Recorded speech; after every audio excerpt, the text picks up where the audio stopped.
Mustafiz IPL শেষ পর্যন্ত খেলতে পারবেন কিনা জানিয়ে দিলেন প্রধান নির্বাচক গাজী আশরাফ হোসেন লিপু। ইন্ডিয়ান প্রিমিয়ার লিগে বল হাতে দারুণ ছন্দে আছেন মুস্তাফিজুর রহমান। এই বাংলাদেশি খেলোয়াড় এই মৌসুমে চেন্নাই সুপার কিংসের হয়ে 4 ম্যাচ খেলে 9 উইকেট নিয়েছিলেন। ফিজ তার বোলিংয়ের জন্য সমস্ত ভক্তদের কাছে প্রশংসিত। এদিকে অনেকেরই মনে প্রশ্ন, কতদিন আইপিএলে খেলতে পারবেন ফিজ? চলতি মাসের 28 তারিখে 5 ম্যাচের টি-20 সিরিজ খেলতে বাংলাদেশে আসার কথা জিম্বাবুয়ে ক্রিকেট দলের। সেই সিরিজে ফিজ খেলবেন নাকি আইপিএল খেলার ছুটি বাড়বে? তবে বিসিবি ফিজকে 30 এপ্রিল পর্যন্ত অনুমতি দেওয়া হয়েছে।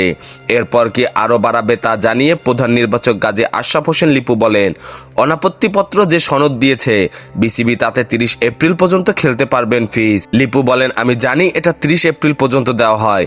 এই বিষয়ে কোনো পরিবর্তনের প্রয়োজন হলে বিসিবি তা করবে। এই ব্যাপারে কোনো কিছুর পরিবর্তন দরকার হলে বিসিবি করবে। এটা আমাদের ইস্যু না। বোর্ড যদি বাড়াতে চায় বাড়াবে। আমরা তো শরীফুলকে সারা টেস্ট খেললাম, তাকে বিশ্রাম দিয়েছি যাতে বিশ্বকাপে তাকে ভালোভাবে পাই। তবে লিপুর চাওয়া সর্বোচ্চ শক্তি নিয়ে খেলা। কোনো কারণে যদি মুস্তাফিজের এনওসি বাড়ায় এটা বোর্ডের এখতিয়ার, আমাদের কিছু বলার নাই। তবে আমরা চাইবো যে মূল দলটা খেলুক, এটা আমাদের তরফ থেকে চাওয়া। বোর্ড নিশ্চয়ই কোনো কারণ দেখে 30 তারিখ অবধি তাকে মুস্তাফিজকে ছাড়পত্র দিয়েছে।